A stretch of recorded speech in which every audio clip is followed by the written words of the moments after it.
Datang di channel Panas Bumi ini. Video ini kita akan membahas tentang manhwa yang berjudul Different King.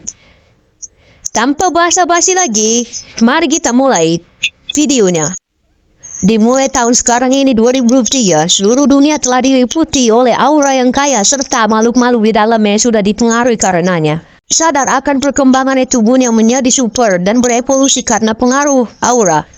Di dunia ini manusia bukan lagi sekedar ras teratas dan penguasa. Muncul ras-ras baru yang kuat, tapi bukan rasis.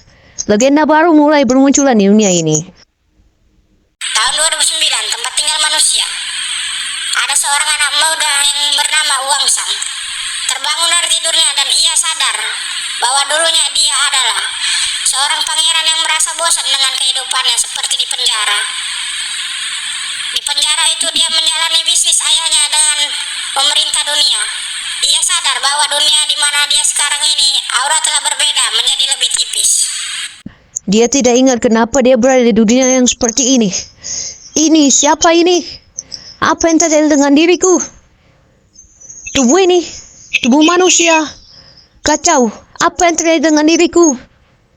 Dulunya aku adalah seorang pangeran yang selalu dipuja-puja oleh makhluk-makhluk lain. Ayahanda memberiku kerjaan untuk memerintahkan dunia ini. Tapi sekarang aku berada di tubuh ini. Tubuh ini sangat lemah, kurus, penyakitan, nolep dan tidak bisa punya bakat. Bahkan dia tidak berani untuk menyatakan cinta pada kekasih hati waktu kecil dia bernama Zhang Yuqiong. Atau kita sebut Zhang. Tubuh ini telah mati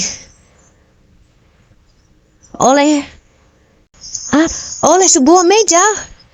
Dia terjatuh, terpleset, dan terpanting, terkena meja.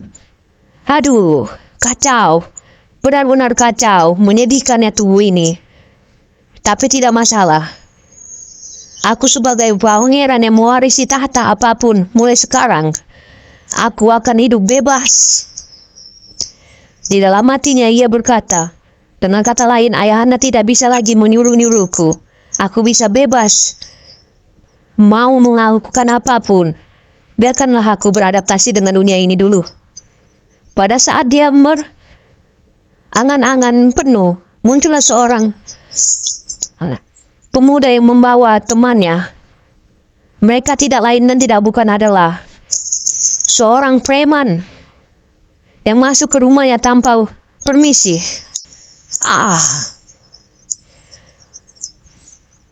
Preman itu pun berkata, "Apakah kamu Wang Sang? Cepat pergi ke Lauzi. Sudah waktunya untuk membayar utangmu kan? Jangan mencari masalah dengan kami. Cepat berikan." Dengan wajah seramnya preman itu pun buat menggertak Wang Sang. Teman preman itu berkata, "Jauhlah, kami menemukannya di kamar Wang Sang."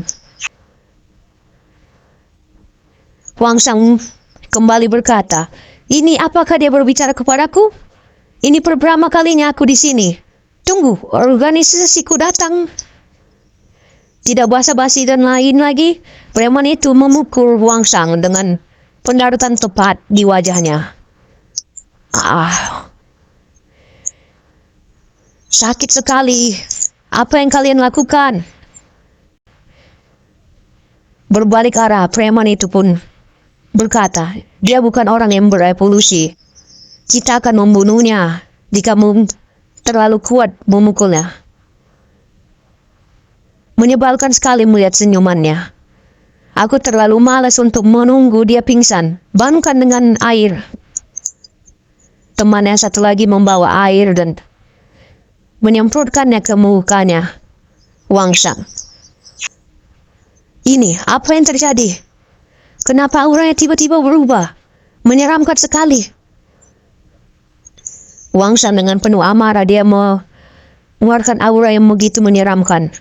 "Kalian setidaknya katakan halo saat masuk." Preman itu melihat sosok makhluk yang sangat menakutkan yang berada di sekitar tubuhnya Wang Sang. Jika kau mengatakan halus seperti ini, jauh lebih sederhana, ya kan? Hahaha. Dengan aura yang menyeramkan, membuat preman-preman itu ketakutan. Wang Sang berkata dalam hatinya, orang yang baru saja mengukurku, tubuhnya seperti manusia, kenapa dia bisa meledakkan begitu banyak kekuatan?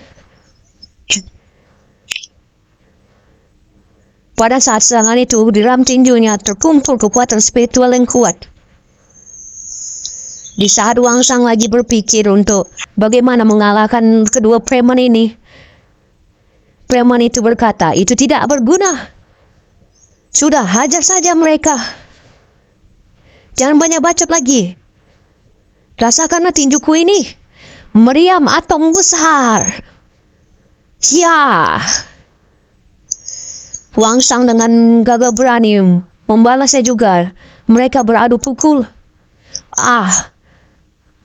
Apa ini? Dia bisa memblokir serangan meriam atom besar itu secara langsung. Tidak hanya memblokirnya, dia bahkan bisa bermain-main dengan melawan atom. Apakah dua orang ini setara? Aku tidak bisa melawan kekuatan aura mereka. Sebaiknya aku melakukan serangan diam-diam. Tidak berbahaya bertarung untuk sekarang. Aku harus membunuhnya. Dengan gagah berani Wang Sang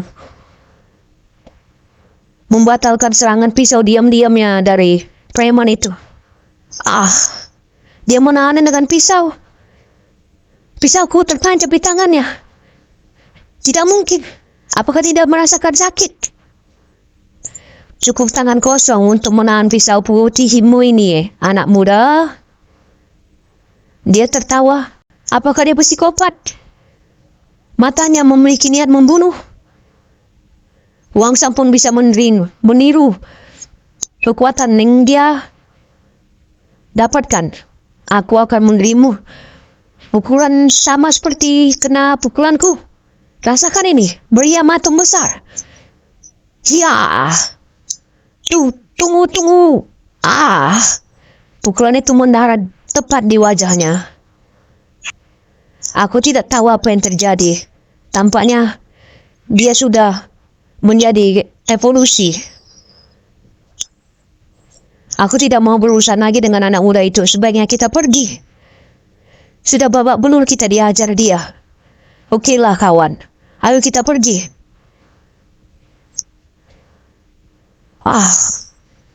Mau.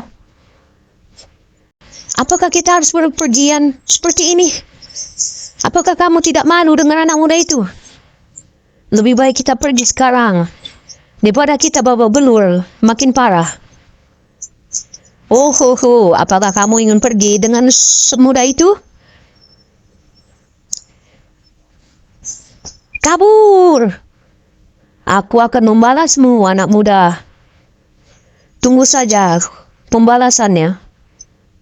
Mereka pergi dengan kepirit.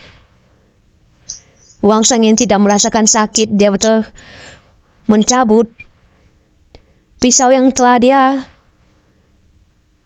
ditanamkan di dalam ininya. Kenapa pisau ini terasa sakit saat dicabut?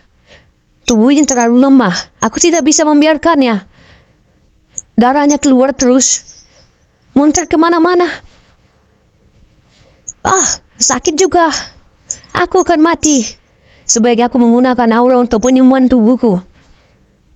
Wang Sang yang telah berlatih aura dengan beberapa dekade tahun, dia mencoba memfokuskan auranya. Dia berfokus pada pengumpulan aura untuk memurnikan tubuhnya supaya kembali ke tubuh semula. Tapi apalah daya.